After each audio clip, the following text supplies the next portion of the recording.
What's up, everybody? This is Colby Cheese, and we're going to be doing a commentary on a EU West matchup here. And this is actually a very high-level match. It's currently in the 1900 range, but since the reset just happened, that means that these guys were around 25 to 2700-ish area, I guess, something around that common area. And if you notice, we've got SK Nif and Candy Panda, which is a really old school bottom lane duo, and they have had a lot of practice together, so we should see some pretty interesting stuff happening on the bottom lane overall. And pretty standard pick here with the Orianna. Little bit different jungle Rengar. Normally we've been seeing him in the top lane, but in the jungle should be interesting to watch how he actually does compared to an Amumu, who is generally just a much stronger jungler. I've been seeing a lot of Amumu either banned or picked almost all the time in the games that I've been playing, and just has so much viability right now in the current lineup of champions with his AoE CC, as well as the fact that he can just do a lot of damage. And I haven't seen Kennen in a while. He's actually going to be mid lane, I'm pretty sure, as we've got a Malphite going top versus a Jace. And, oh, what is happening down bottom? Let's just jump back. I don't know why they are actually engaging in this situation here. They're not going to give me any time to go over the matchups. They're going to go right into the action here. Looks like Epsilon Diode is actually sitting in the bush here, waiting to go for these small golems. Candy Panda and Nif wanted to go up there and try and stop that. Did not expect him to be there. And with this speed buff on, that's going to make it really hard for them to get away. Nif now going to be in the back. Candy Panda does get away here, but Nif trying to do a little bit of damage and taking out Nono, but it's basically a 1v2 there, as Candy Panda was already ready to disengage from that fight. And so that's going to be first blood for Nono, and that is unfortunate, as Candy Panda is now going to have a lot of trouble here in the laning phase until he gets back. He's going to get zoned out quite heavily by Nono and Diode, and that's not good. So I'm going to try and keep my eye on here, but I want to talk about the top lane. So Jace was nerfed quite a bit, and that's, I think, the largest damage nerf that's ever happened in the league. They took off 160 damage off of his E, and instead just made it scale and also do the percentage damage. But he's still able to lane effectively. He's still able to do well. I generally found that I had a little bit of trouble on Jace against Malphite, but sometimes I would beat Malphite quite well. So I think it's kind of a, not only just a skill matchup, but also a little bit of a, I don't know, maybe a little bit volatile in the terms of if a jungler comes up there and gets Jace ahead or something like that, then he can do quite well. I think he's going to need to get some kind of early armor pin to deal with Malphite, as Malphite's probably going to be building lots of armor, and that's going to kind of hurt his damage overall. Candy Panda had taken a lot of poke down in the bot lane, and that's just certainly one thing that Caitlyn can do here, and Ashe is going to have to rely on the heals from Nif in order to sustain herself in the lane, especially until she's able to get some lifesteal from items and this sort. Nif is able to put down quite a bit of poke here, and that's one good thing about a Sona, is that Sona can really do big damage. Oh my god, Nif actually, Candy Panda actually getting caught in a bad situation. That's a double kill for Nono, as they were just really low there from the poke, and they lined up perfectly for Nono to come in there and hit a Q and just finish off that fight with her flash. So overall, 3 kills on Caitlyn down bot lane, already fed, and a lot of people would be raging right now in the NA solo queue, I already know, as you know, once bot lane starts to get a few kills on them, it's really hard to come back from that unless you were just really good or you get some strong jungle pressure and ganks. But overall, that's definitely not what these guys are going to do. At least I don't think so. Nif and Candy Panda are very calm and collected, and they've probably seen most of these situations happen before. So I imagine they're going to do their best to sit here and farm up. Candy Panda has one Doran's Blade, trying his best to kind of stay in the fight there. But on the other hand, you've got a Nunu with a Heart of Gold already, and BF Sword Caitlyn. So BF Sword Caitlyn, When you start with a BF sword, that's going to be a lot of damage, obviously, but overall you're losing out on sustain in the lane, and you also lose that health.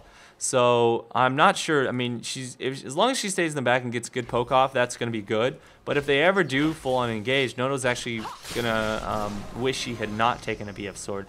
But this is going to be a nasty engage here. Looks like too solid to own. Oh my god, they actually just killed the ward before it finished off. Everyone attacked it at the same time, and they were able to actually clean it up before it went into stealth. That's really unfortunate, since they are already hurting from lack of gold here on the bottom lane from being behind. And Rengar going to be coming up from the jungle into the mid lane, going for a gank on the cannon, not able to make that happen. But now with an Amumu coming in, that's perfect timing on his counter gank, coming in there, making a flash happen from that Rengar, and he got completely bursted down very fast, and that sucks, as now he's not even going to be able to get his rest. Oh, actually he got the big one, and Amumu's just going to back off now, as he doesn't really care about the smalls, and that's going to give him a chance to just look around in the jungle.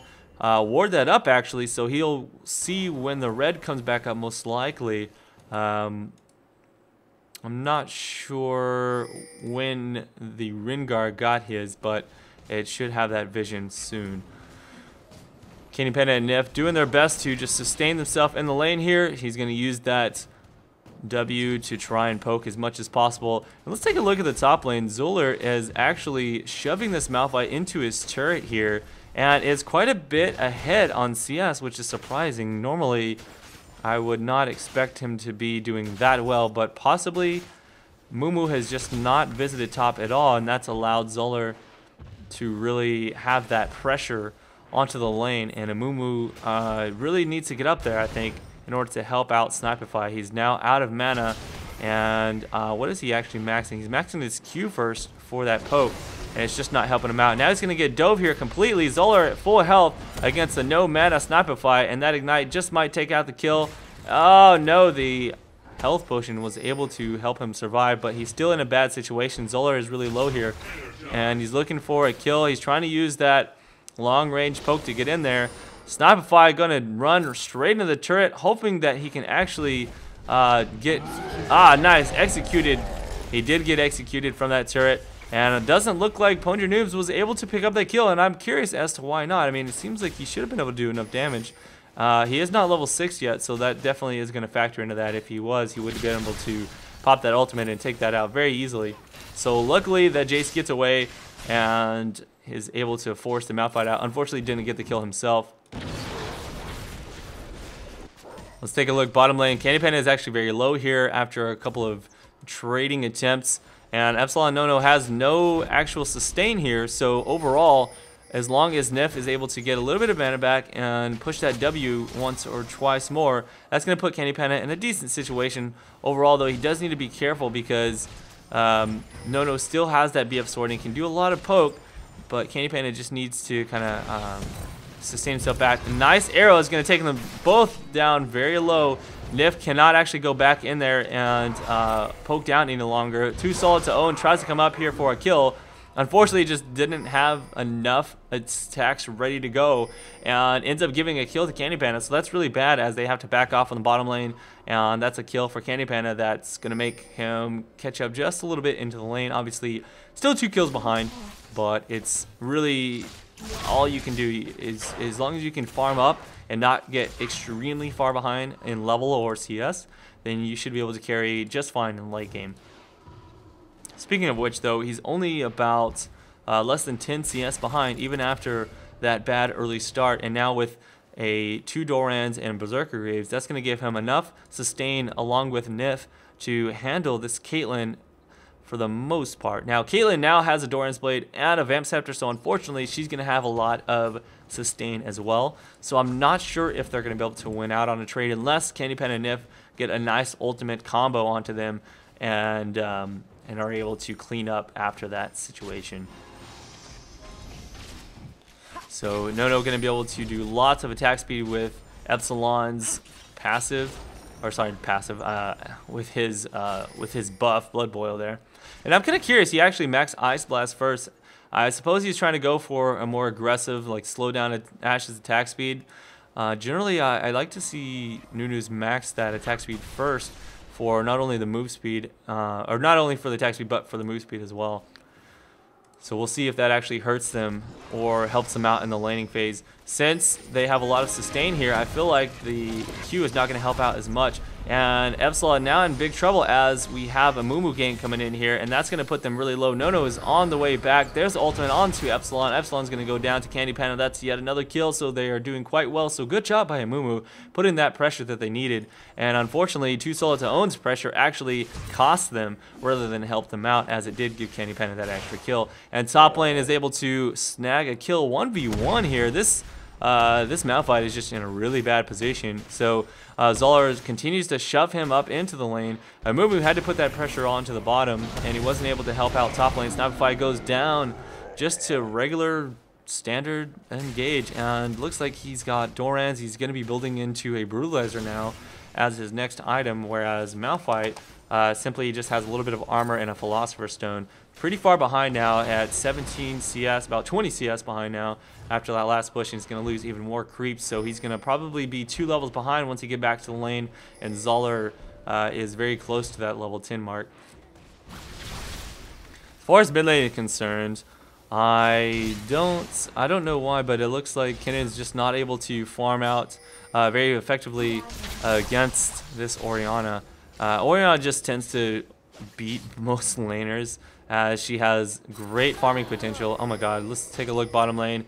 A little bit of action happening here. Looks like 2 Solid to Own is waiting to come in to a fight here. We've got Epsilon running back to the lane as well. They actually only see Nono. Oh, and he uses his ultimate, jumps right in there, and Solid Burst is able to pick up a kill for Nono, as 2 Solid to Own is very sneaky with that ulti. She had no idea that that was coming in at all, and even with this ward here, he was standing right on the other side. He popped his ultimate and came right around, so that was actually a really good job from him. So if you're playing jungle Rengar, just keep that in mind. A nice little trick coming up right there so that the Tribush won't see him, and so they felt completely safe there. That was able to give them a dragon. Definitely made up for his failed tower dive from earlier, as that dragon plus a kill is going to help out Nono quite a bit.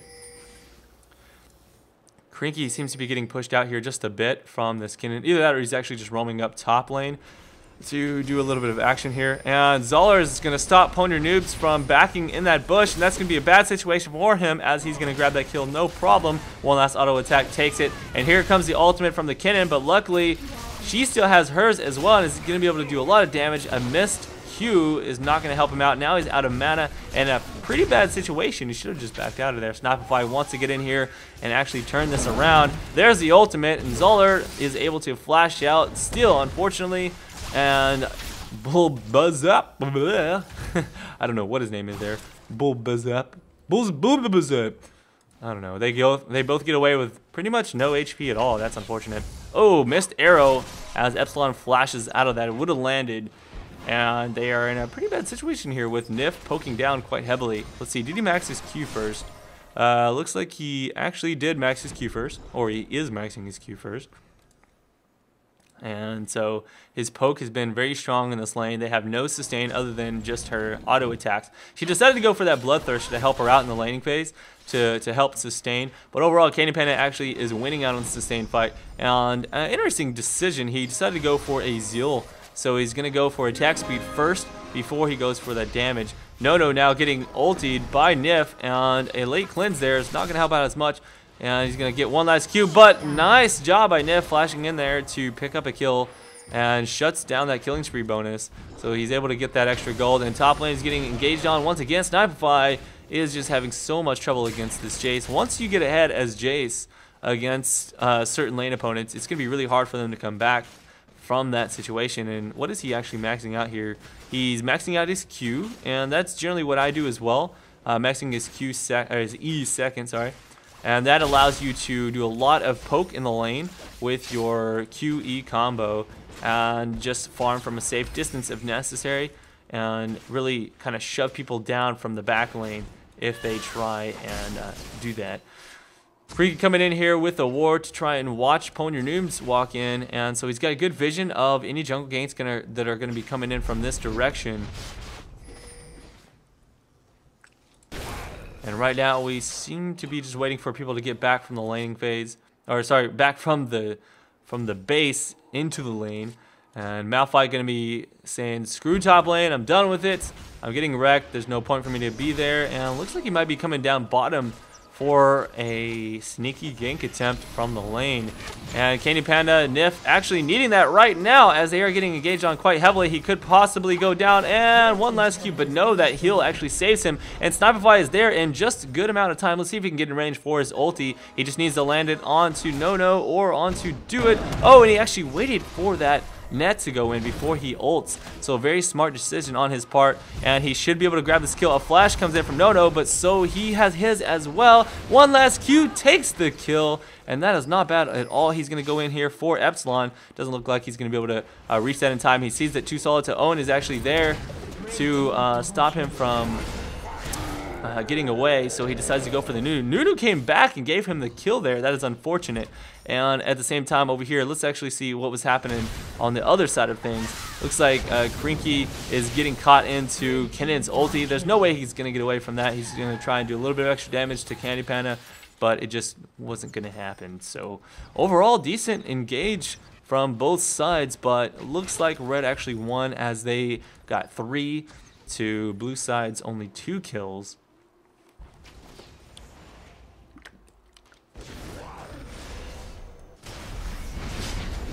Pwnyer Noobs is doing his best to stop Zoller from shoving this top lane. There's not a lot he can do being level 9. That's 3 levels behind a pretty fed Jace, actually. And it's only 2 kills, yes, but he's had kind of free farm up there. He's got 123 CS at the moment. And that turret down is definitely helping him out as well. This Ken is going to do his best to shove down mid lane while top is being pushed, and he knows that he's not in trouble from top, but he does need to be careful here. Looks like Too Solid to Own is ready to do some work. Doesn't seem like he's going to be able to pick up the kill, unfortunately. Nice stun from Kennen, using his passive effectively. Zoller wants to get in here and do some damage to this Malphite. Malphite luckily has a Chain Vest, though, and that Heart of Gold, so it's going to make it a little bit more difficult for Zoller to actually burst him down. So being low on mana, that's going to force Zoller to probably back off soon. And if he doesn't, then he can potentially get whittled down just a little bit by Snipify. But that's just an assumption. Snipify is only level 9, so he's probably not going to be necessarily as strong as he could be. If he was the same level as Zoller, he'd definitely be in a good situation right now. Luckily, Krinky came up there to kind of give him a little bit of assistance, and that's going to make Snipify a little bit worried about engaging with that Jace currently. But with Kennen here, let's see, does he have his flash up? He does, so he actually has his flash ready to jump over the wall and go for an engage if that Jace decided to stay around. But Jace did back off, and looks like bottom lane is going to get another engage from Too Solid to Own. Let's see if he can get in there, and doesn't seem like he decides to pop his ult for a sneaky engage. Pwnyer Noobs is actually waiting in the bush. I'm curious if they saw him there or not, but it doesn't appear. Okay, now he's actually noticed from that ward, and Rengar is hanging out here. So this is going to be a 3v3 situation. I think Amumu wants to go sneaky mode from the other side of this wall, and he's going to look for a situation for them to engage. He's going to see Too Solid to Own walk past that Tribush ward, and we do have Kennen engaging from the bottom. There's the arrow, and here is a nice ulti from the Amumu. Look at those nice combos. Nif using his ulti into an Amumu ulti into a Kennen ulti, and that's going to just barely finish up No for the double kill. And so Kennen able to clean that up nicely. Zoller comes in, though. Nice job on his part to come in there and try and counter this out. He does pick up to the Candy Panda and uses his Q to pick up a kill onto Pwnyer Noobs, but oh, there we go. The Ignite finishes off for Krinky. That's once again a 2-for-3 trade, and maybe they can get one more here. There's the double kill, and makes it an even trade. So 3-for-3. Pretty even trade overall, since Zoller did come down there and help out quite a bit. But at the first, it was actually a very nice engage for Red Team. So this game has ended up becoming quite close. Only about 2,000 gold difference for Blue Team. And honestly, I don't know who's going to win this one right now. It's not in a situation where anyone is extremely far ahead. No snowballing. So very awesome game so far. Nice ulti hitting all 3 people there. Snapify trying to do as much damage as possible, but he's going to get slowed by Nunu. And Epsilon is able to pick up the kill finally with a Q, or with a snowball, I mean. And that's going to give them a nice turret. Snapify was trying to do enough work there, but he just didn't have enough follow-up from his teammates. They just don't have enough damage to clean up all of them. He needed to probably wait to use his ulti until more of his damaging teammates were in place. And this is going to give Blue a chance to try and go for this dragon, but Red does not want to let that happen. They're going to sit here and poke this down as much as possible. Nif going to do what he can with his passive to poke them out, and that forces them away from that dragon and possibly going to give a chance for Red team to pick it up, as they are actually really low on Blue side with low mana on Zoller, low health. Epsilon's low mana as well and low health.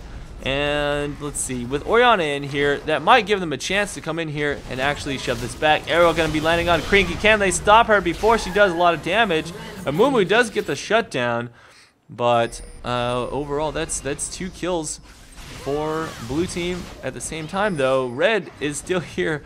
2 kills for Red team, and they're still here able to pick up that dragon. Kind of just turned around, like Blue was able to kind of get in there and start that thing, but they should have backed off after they got really low, as it kind of hurt them really bad to stay in there. That arrow was really nice, landing on Orianna, not allowing her to do her full damage combo.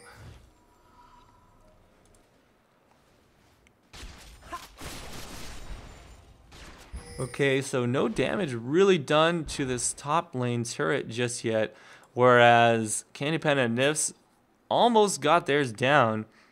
And right now, that's pretty much no turrets for Red team so far.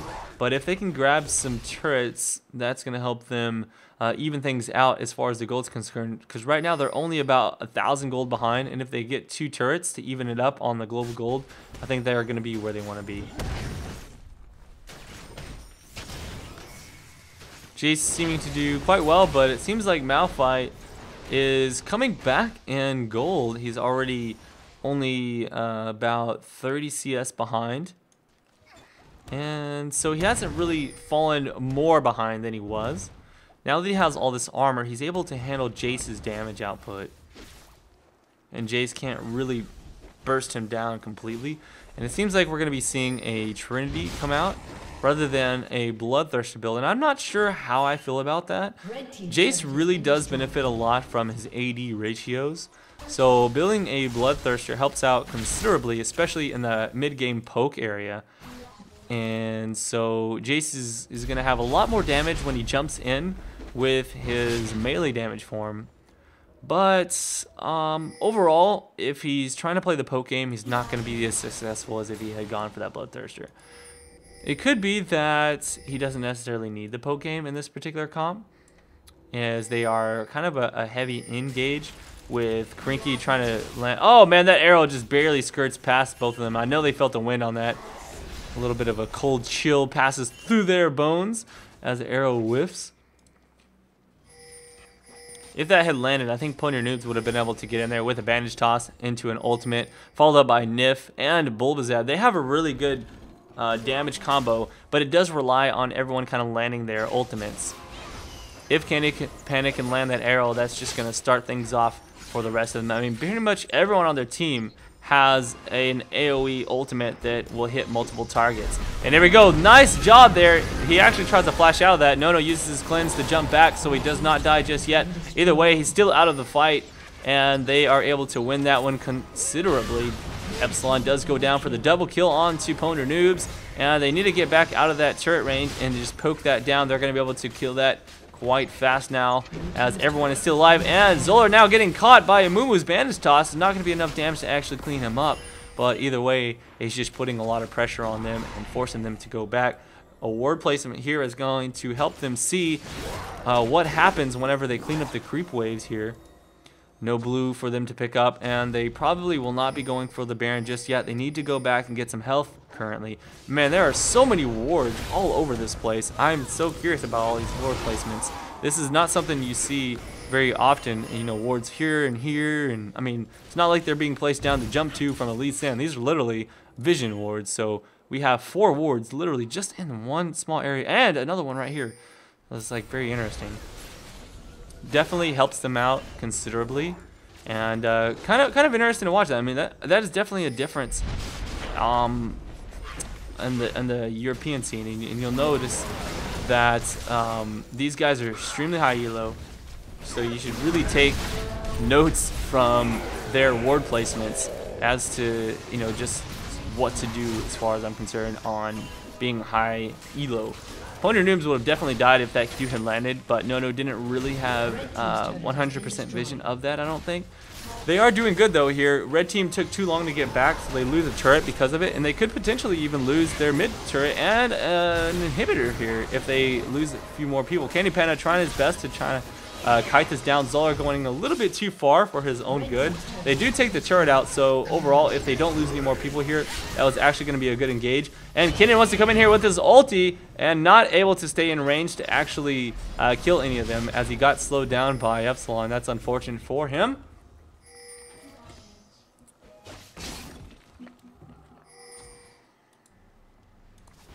Overall, this has been a pretty exciting match so far. And from what I can tell, it looks like it's only 100 gold difference. Red team going to be going for this Baron if they do pick that up. And I think they will pick that up. That's going to put them in a really strong position. Blue team is trying to get in there with just 2 of their players. Rengar comes in from behind as well. They've got it about half, so they need to get in here and try and poke this down fast, but enough ward placement from red team allows them to at least see what's going on, and they're going to go ahead and turn this around for the engage. Nono goes down extremely fast, so their AD carry is out of the fight. Epsilon extremely low as well, and Too Solid to Own gets ulted by Nif just at the last of his mana, able to get a double kill for the Ashe. Navify takes down Epsilon as well on the other side here. And all 5 up here, they're going to be able to take down this turret very quickly and continue pushing down. Obviously, did not grab that Baron, but overall winning that fight by grabbing 3 kills. Snapfire going to zone out Krinko as much as possible, or Krinky, I guess. So that's going to force them back. They need to get back to that Baron as fast as possible, as these guys are about to come back up, and they could potentially try and go for that Baron. It's going to be risky. They don't have enough wards for it, and they're a little bit behind after that fight as well. But it's still a possibility. And taking a look at builds here, we've got extremely tanky Malphite. If he jumps in onto anyone, he's going to be slowing their attack speed considerably, not only from the item, but his E ground slam does slow attack speeds by, I'm not sure how much, let's see, actually slows it down by 50%. Actually, that's a lot. That's terribly, that really hurts bad. And Kennen, on the other hand, playing more of a tanky role. Looks like he's going to be going for his Zhonya's next. And instead of a death cap, he does have quite a bit of magic pen, so he's got that 60 magic pen ready to go, trying to shut them down as much as possible. Excuse me, I keep having hiccups here. Trying to talk, but I can't. So he's going to be doing quite close to true damage. I mean, as close as you possibly can with magic pen. This is going to be a nice, simple dragon for red team. They picked that up before blue was able to get in there and stop that. And Oracle's on that Nunu is going to help him get some map control back. With all of these wards that red team has been putting down, he should be able to get quite rich off of that. That is if they continue putting down that considerable number of wards. I don't see any oracles for... Oh, there it is. Sorry, like yawning and hiccuping and everything here. Nif does have his oracles as well, so he's going to be able to remove any vision that blue team puts down. And they're just going to have to move as a unit here if they want to do this safely. Right now, both teams are looking really strong. Krinky has a lot of damage potential if he puts his ball onto Too Solid to Own, and Too Solid to Own goes in from stealth, jumping onto a target. They won't even see it coming. So that could potentially be like a stealth engage into an Orianna ultimate. I mean, it's a very strong damage potential if they actually coordinate it well. But I don't know if they will because, again, it is a solo queue match here. And it's hard to see certain things like that happen. But if this was a pro team game, I could definitely see that being a strategy that that gets employed. Stealth engage into Orianna ultimate. Man, I really want to see that now that I think about it. But technically you can see the same thing happen onto a Jace engage, as Jace is very fast, but he is getting engaged here by the Amumu. Bandage Toss is not going to go into an ulti. I don't know what happened there. Wait, why did Crinky get caught, actually? Let's see. Amumu jumps in here onto Zoller. Crinky's actually in a decent position as long as he jumps over to the other side. Oh, he stays in way too long. Now he's just going to get auto-attacked down there as they have vision of him on the other side. Didn't even have to use any ultimates to kill him, so pretty much just bad positioning by Crinky. That's going to allow red team to grab the Baron, and I don't think the blue can really stop this. They might be able to, but it's going to be a little bit difficult. Epsilon doing his best to remove vision of this game here. And they're doing what they can to come in here and poke this out, but they might actually end up dying as red team disengages and goes for it. Oh, Snipify misses his ultimate at point blank on Nono. Double kill for the Kennen though, as they are kind of split here. Zolar was in the back trying to poke this down, but again, his poke game is not strong with a Trinity Force. So that poke was just not good enough. Nono using his flash to try and escape, place it down in the trap, and they're not going to chase that. They're just going to shove down the mid lane all the way and trying to grab an inhibitor at this point. It is a little bit risky as they are half health on everyone except for Nif. But I think at the same time, with 2 people down, it's not going to be too bad, and they don't have a lot of chance to actually turn this around. They still have, I think, does Ashe still have her? Yeah, Ashe actually has her arrow back up now. So that's going to be an inhib and a Baron. Red team now in a really good position, putting themselves almost 9,000 gold up just from the last 2 fights. Really all it takes is just one mistake like what that Orianna did to lose a full 30-minute game, or however long this one goes. But overall, I'd say that was pretty much the throw that cost them. If Orianna had been in better positioning, then they would not have been in this bad situation. Kennen's looking really strong right now. He's level 16. Orianna just turned 15, so just a little bit behind, I'd say.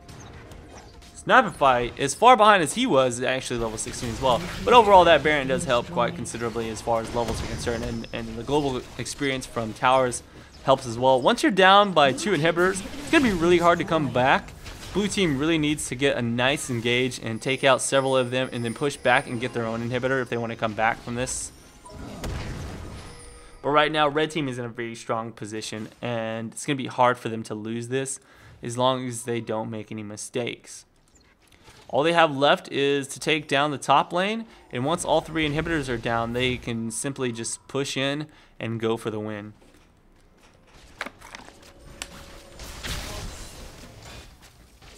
Unfortunately, man, the engaged team the engaged potential from red team is just so strong, especially in a solo queue game. When you have this many ways to catch people out of position, that's just going to really make a huge difference in my opinion.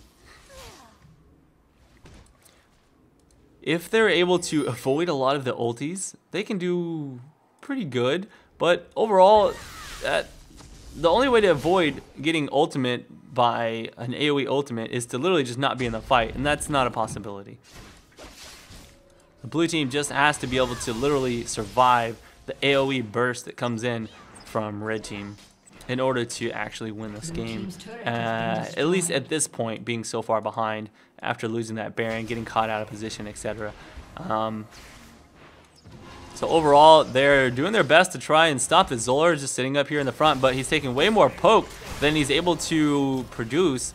He doesn't have the same range that Ashe does, and she's got that slow, so she can just sit there and auto-attack him down, and unless he decides to full engage, he's not going to be as strong. Nono, on the other hand, does have that long range, but he just wasn't there, and there's the Shurelya's. Looks like, oh my god, what an amazing engage. He lands right through everybody onto Crinky, gets that ultimate off, giving the rest of his team time to get in there, and there's 3-person Malphite engage. That takes them really low. Everyone dying from AoE here, and so they're all forced back. 3 kills there for the blue team, and for the red team. And I think this is pretty much GG. Yeah, they're gonna go ahead and win this one here, and that was a really nice game overall. It looked like it was going in blue team's favor at first, but overall they just weren't able to hold on to the game after everybody kind of grouped up, Red Team had way better team fight, and they were able to catch people consistently. It only took like 1 or 2 fights for them to really snowball it heavily. So that's it. Thank you guys for watching this Super High Elo game commentary. Until next time, this is Kobe Cheese. Peace out.